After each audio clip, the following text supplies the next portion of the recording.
শুভ দুপুর বন্ধুরা, আমি চলে এসেছি আবার একটা নিরামিষ থালি নিয়ে, লাঞ্চ থালি নিয়ে।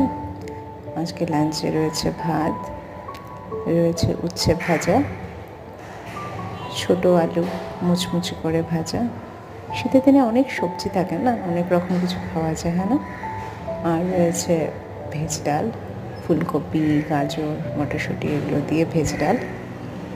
তোমরা সবাই নিশ্চয়ই খেয়ে থাকো এই ডালটা। শীতের দিনে ডালটা সবার বাড়িতেই মোটামুটি হয়ে থাকে।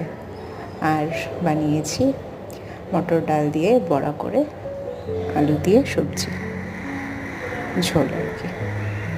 তো ব্যাস, আজকের লাঞ্চে আমার এইটুকুনি, এই বানিয়েছি আমি আজকে লাঞ্চে। তো আমি লাঞ্চ থালিটা বেরোও নিয়েছি,